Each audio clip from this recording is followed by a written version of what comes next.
Bismillahirrahmanirrahim. Assalamualaikum warahmatullahi taala wabarakatuh. Berita Al-Hijrah 1 Februari bersama saya Aziz Arifin dan jurubahasa isyarat Ahmad Hafiz Azzamuddin. Dan berikut tajuk utama malam ini.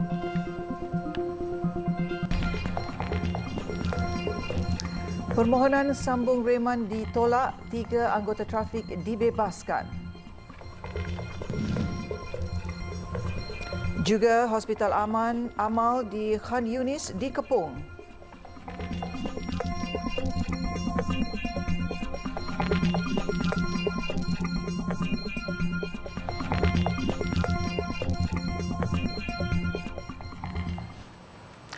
Mahkamah Majistret Ipoh hari ini menolak permohonan sambung reman 3 anggota polis yang ditahan berhubung kejadian meminta wang RM100 daripada pasangan pelancong warga United Kingdom bagi menyelesaikan saman kesalahan trafik baru-baru ini.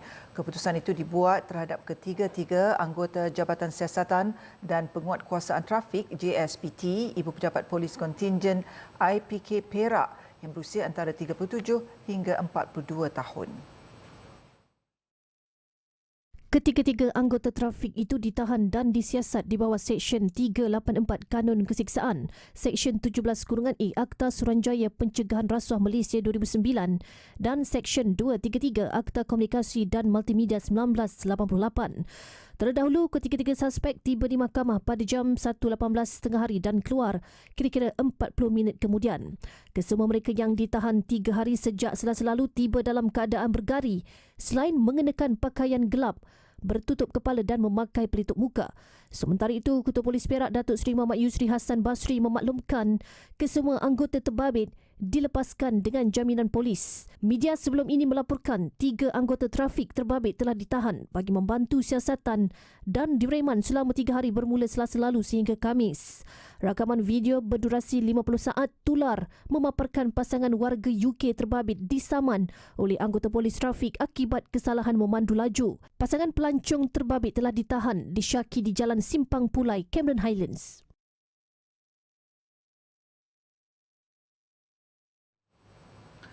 Seorang kanak-kanak perempuan 5 tahun meninggal dunia selepas ditemukan tidak sedarkan diri di dalam kereta ibunya yang diparkir berdekatan pintu belakang Hospital Shah Alam, Kelmarin.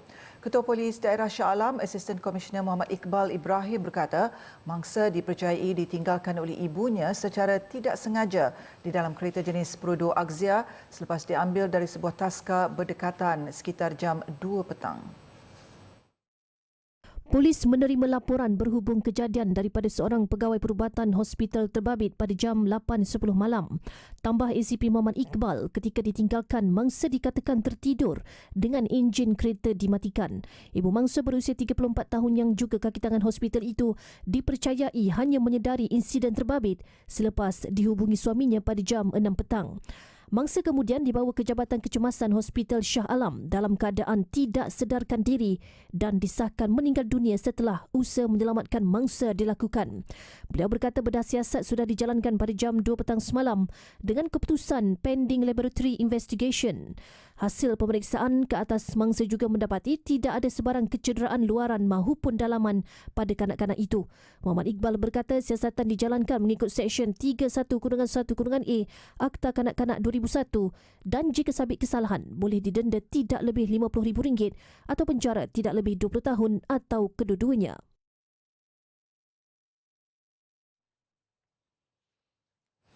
Sementara itu, keadaan di Hospital Al-Nasir di Khan Yunis semakin kritikal sehingga doktor terpaksa merawat pesakit di lantai. Menurut Ketua Jabatan Pembedahan Dr. Nahid Abu Taima, kumpulan perubatan terpaksa bekerja dalam suasana yang tidak sihat dan juga keadaan yang boleh menyebabkan penyebaran penyakit berlaku. مبيت فيه حتى اللحظة تقريبا 400 مصاب ومريض. جل المصابين إصابات بليغة والكثير منهم تم إجراء لهم عمليات جراحية على البطن والصدر والدماغ والأطراف، وكثير من المرضى مبيتين في أقسام العناية المركزة. الوضع في مجمع ناصر الطبي منذ 5 أيام وضع كارثي جدا. Sementara itu, kaki tangan perubatan lain turut berdepan tekanan dalam merawat pesakit. Mereka kekurangan segala peralatan dan juga ubat-ubatan. نحن نعمل الآن في بيئة أصبحت بيئة غير فعالة للعمل الصحي، بيئة تسمح بانتشار العدوى بين المرضى. نحن كما نرى هناك نقص حاد في المعدات وفي الأدوية وفي الكوادر الطبية. Ketika ini, Kompleks Perubatan Al-Nasir benar-benar nazak ekoran tidak mampu menampung pesakit dan juga tidak mampu merawat mangsa cedera dengan sempurna. Kekurangan pekerja juga menyebabkan ramai mangsa syahid sebelum mendapatkan rawatan.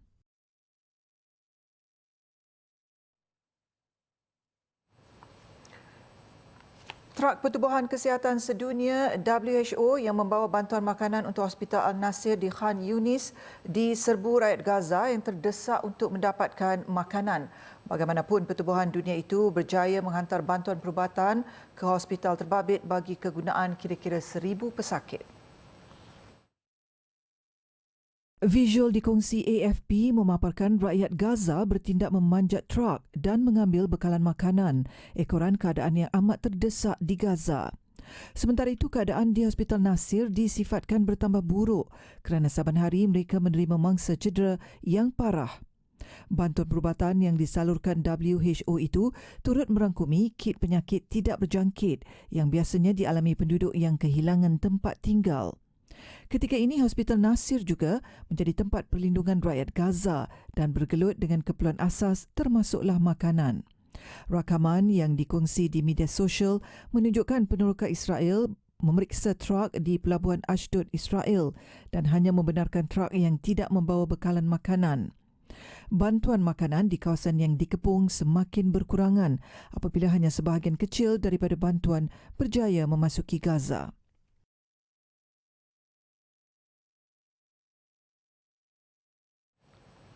Dan ketika dunia mendesak Israel agar mematuhi keputusan ICJ, tentera Zionis terus melepaskan tembakan ke arah Hospital Amal di Khan Yunis.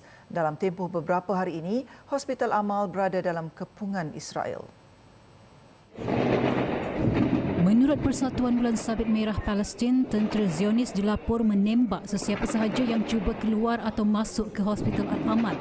Selain hospital, Persatuan Bulan Sabit Merah turut melepaskan tembakan ketika menyerbu ibu pejabatnya di Khan Yunis untuk kali ketiga. Kru ambulans dan orang awam telah menemui kira-kira 14 mayat rakyat Palestin selepas beberapa kenderaan Israel berundur dari kem pelarian Khan Yunis. Sementara itu, di Gaza City, pasukan pertahanan awam Gaza membantu menyelamatkan penduduk yang cedera serta membawa keluar mayat dari kawasan runtuhan. Ketika ini, Hamas sedang menilai rancangan untuk gencatan senjata 3 peringkat dengan Israel yang dijangka menghentikan perang Gaza selama berminggu-minggu. Pergerakan pejuang Palestin itu pada awal minggu ini berkata pihaknya sedang mempertimbang cadangan yang disediakan oleh pengantara di Paris bagi gencatan senjata kedua hampir 4 bulan sejak perang bermula.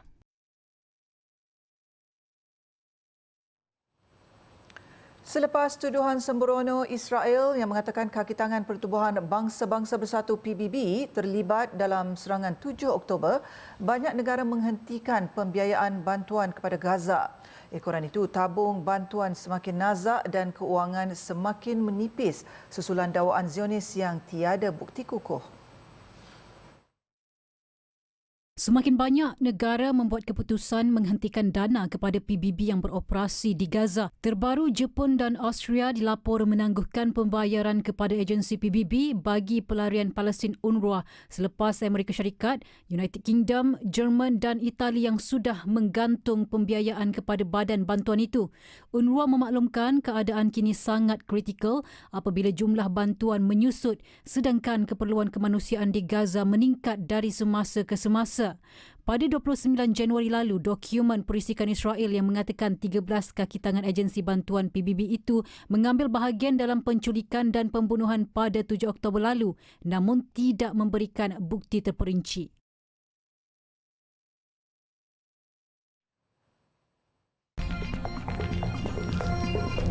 Kelembutan di sebalik ketegasan tawan hati rakyat. Bertemu kembali.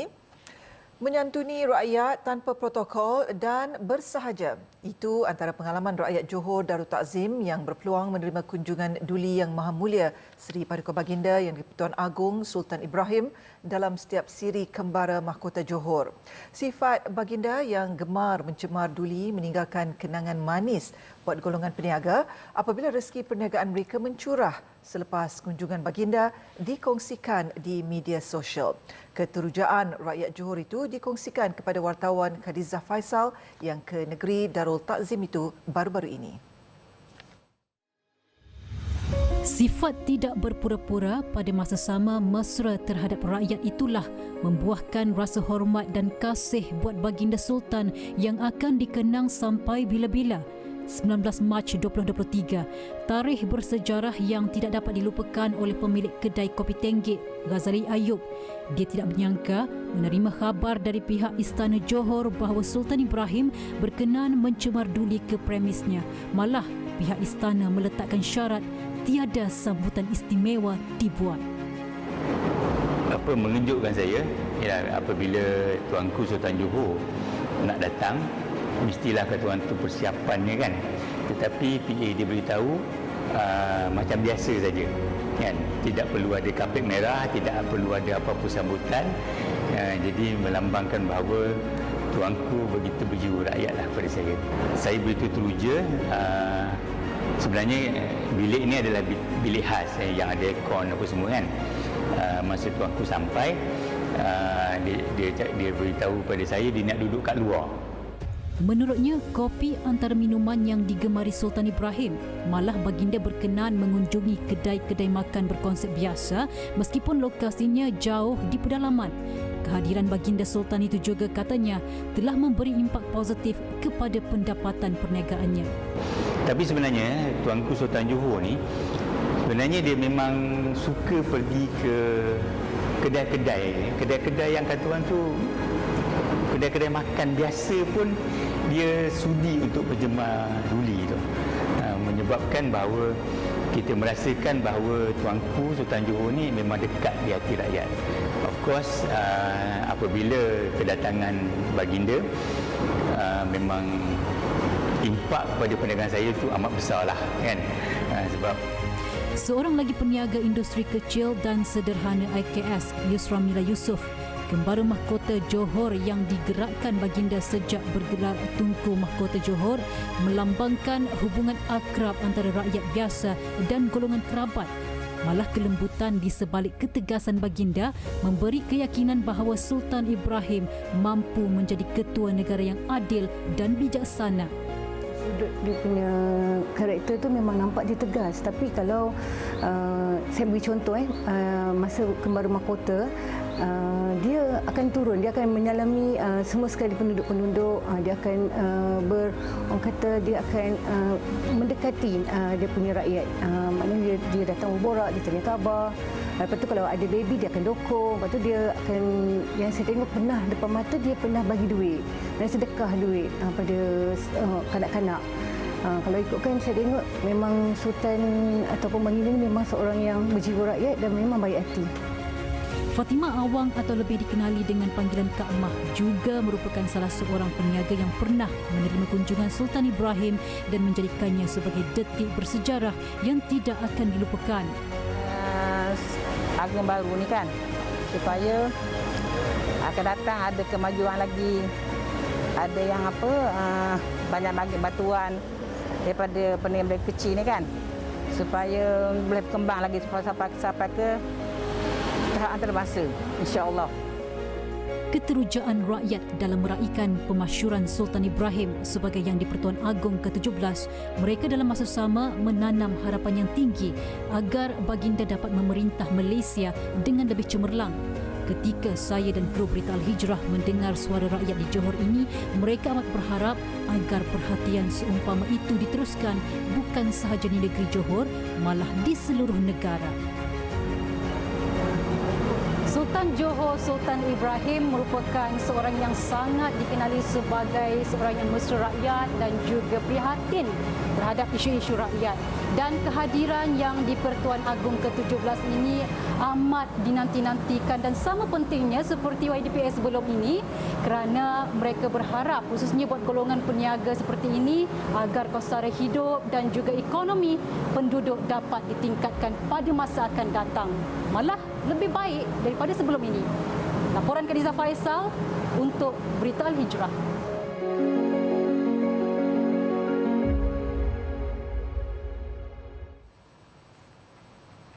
Yang di-Pertuan Agong Sultan Ibrahim hari ini berkenan menerima menghadap Perdana Menteri Datuk Seri Anwar Ibrahim di Istana Negara. Dalam catatan di Facebook, Sultan Ibrahim Sultan Iskandar, ia merupakan tugas pertama Seri Paduka Baginda selepas melafaz dan menandatangani surat sumpah jawatan sebagai Yang di-Pertuan Agong ke-17 semalam. Sultan Ibrahim menggantikan Al-Sultan Abdullah Riayatuddin Al-Mustafa Billah Shah yang tamat tempoh pemerintahan sebagai Yang di-Pertuan Agong ke-16 Selasa lalu selepas memegang tampuk pemerintahan negara sejak 31 Januari 2019.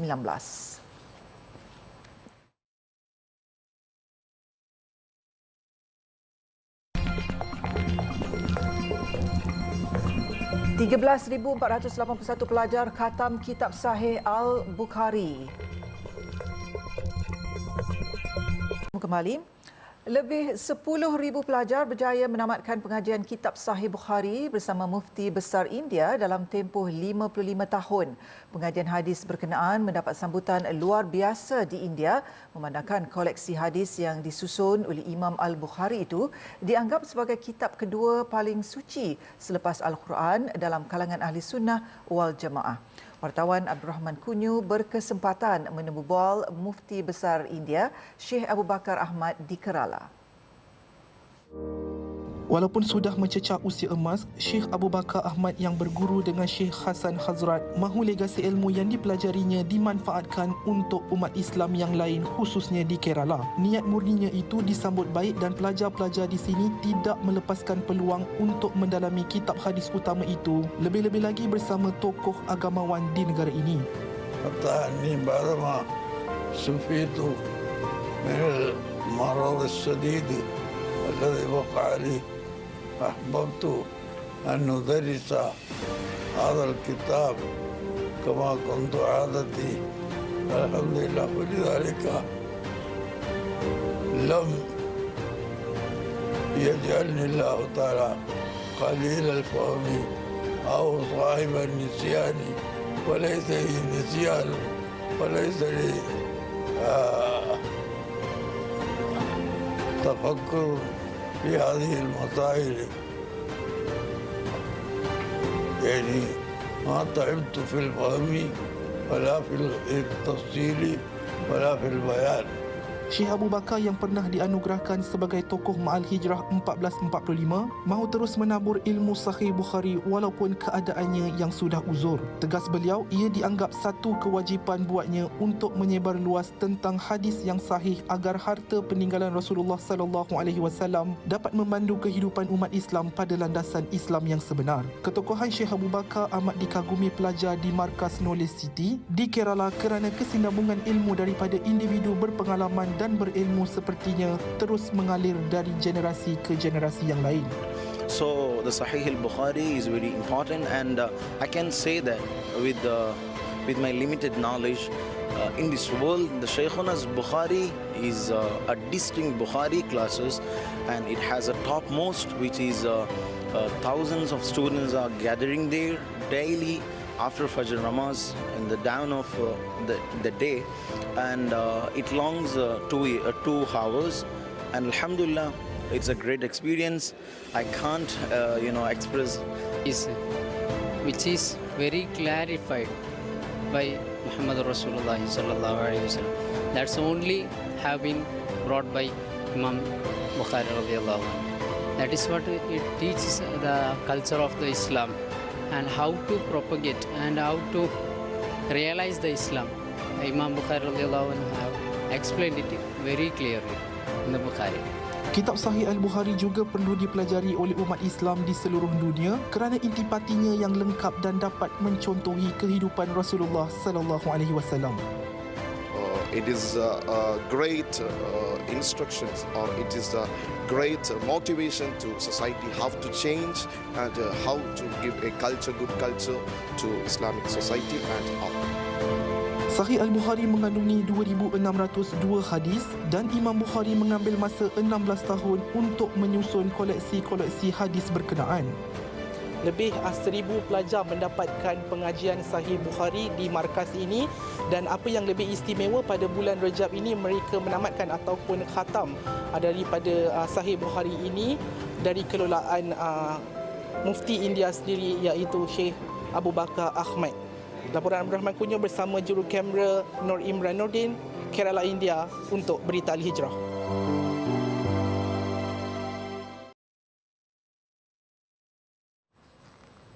Pertubuhan Al-Rizwan menyasarkan kutipan RM50,000 setiap bulan bagi pembinaan Masjid Bandar Mutiara Sungai Petani.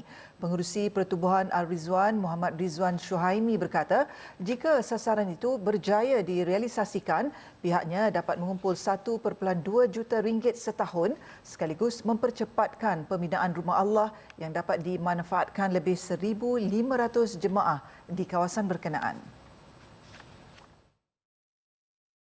Jelas Muhammad Rizwan, keseluruhan kos pembinaan dianggarkan RM8.4 juta, namun jumlah terkumpul setakat ini adalah sekitar RM200,000. Selain sumbangan orang ramai, beliau yakin kos keseluruhan itu berjaya diperoleh dengan keprihatinan badan korporat dan ahli perniagaan di Malaysia.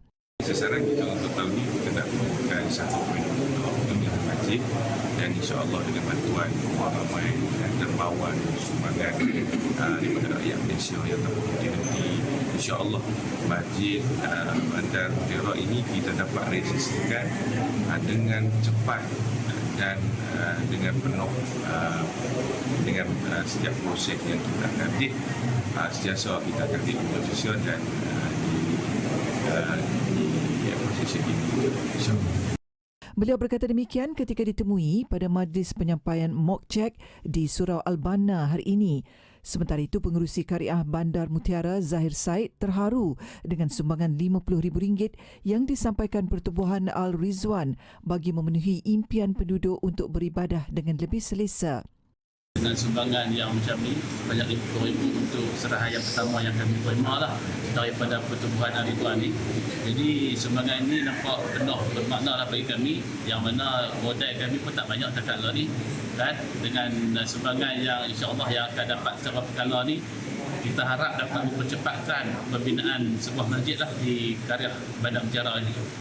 Sebelum ini, Berita Al-Hijrah melaporkan lebih 1,500 penduduk di 3 taman perubahan sekitar Bandar Mutiara dekat Sungai Petani terpaksa berulang-alik sejauh 5 km untuk menunaikan solat Jumaat di luar Kariah kerana kawasan itu tidak mempunyai masjid. Ketiadaan masjid menyebabkan penduduk Taman Bandar Mutiara, Taman SP Hyde dan Yara Park tidak dapat menguruskan jenazah setiap kali ada kematian serta gagal menganjurkan sebarang aktiviti keagamaan. Sumbangan boleh disalurkan ke kempen kutipan dana pembinaan Masjid Bandar Mutiara Sungai Petani di akaun Maybank Pertubuhan Al-Rizwan 5521 8957 0729.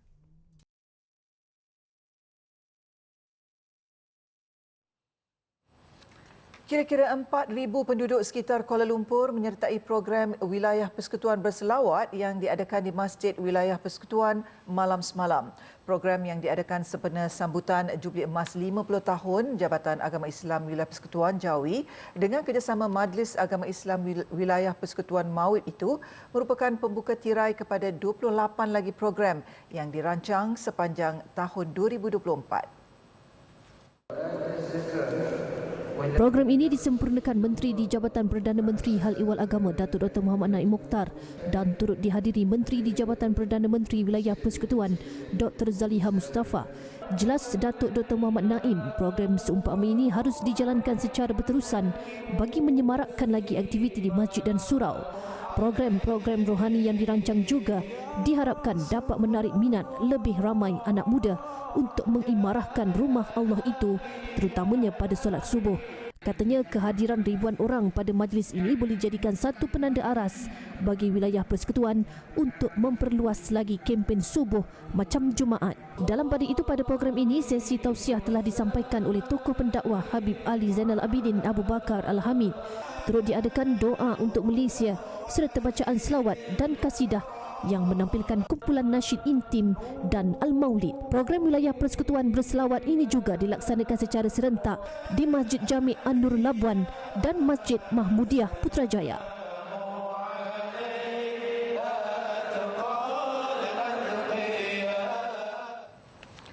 3,792 stesen minyak dan 6 syarikat terlibat dalam projek rintis sistem kawalan diesel bersubsidi 2.0 sebelum penyasaran semula subsidi diesel dilaksanakan pada suku kedua tahun ini. Menteri Perdagangan Dalam Negeri dan Kos Sara Hidup Datuk Armizan Muhammad Ali berkata, ia langkah awal bagi menguji keberkesanan sistem My Subsidi Diesel dan sistem Fleet Card syarikat-syarikat minyak sebelum dikuatkuasakan kepada keseluruhan industri. Tambah Datuk Armizan, melalui inisiatif subsidi diesel bersasar yang akan dilaksanakan kelak, subsidi diesel tidak akan diberikan secara pukal di stesen-stesen minyak. Sebaliknya, kerajaan mempertimbangkan pemberian subsidi dengan kadar khas kepada sektor pengangkutan darat bagi subsektor awam dan subsektor barangan. Mekanisme penggunaan fleet card ini adalah antara usaha kerajaan untuk beralih daripada sistem analog skid tank kepada fleet card dalam memastikan subsidi secara bersasar dapat dilaksana secara bersepadu selain dapat memastikan kes ketirisan dan penyeludupan pada tahap yang paling minimum. Kerajaan sentiasa komited dalam memastikan keperluan sebenar sektor pengangkutan darat bagi membantu mengurangkan kesan kos pengangkutan agar tiada kenaikan kos berganda khususnya kepada harga barangan.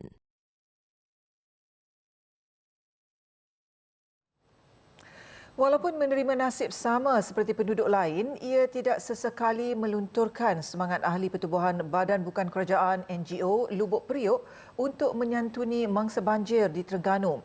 Ia bertepatan dengan prinsip mereka yang memahami kesukaran serta beban yang ditanggung tiap kali kediaman ditenggelami air.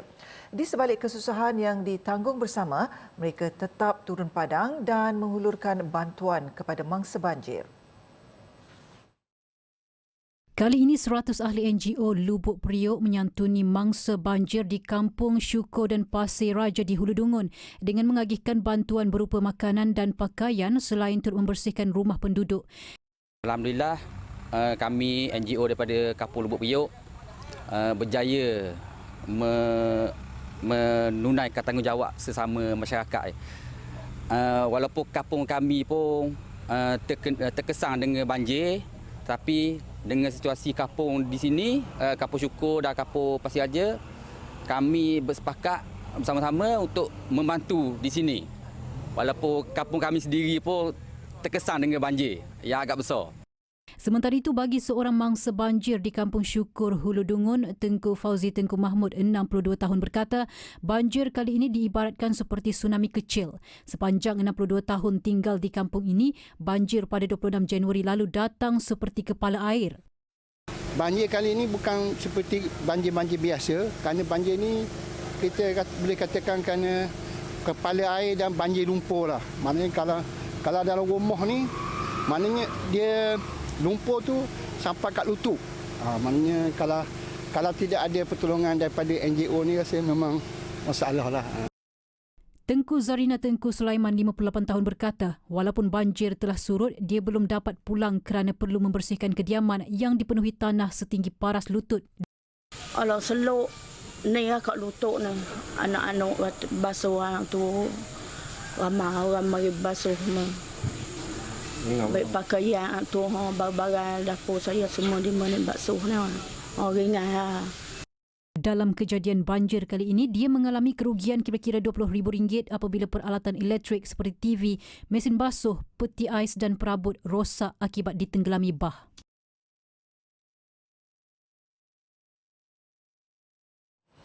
Laporan itu tadi menutup berita Al-Hijrah untuk malam ini. Saya Aziz Arifin dan Jurubahasa Isyarat Ahmad Hafiz Azamuddin. Satukan ummah dengan ilmu bagi memperkasa Malaysia Madani. Assalamualaikum dan selamat malam.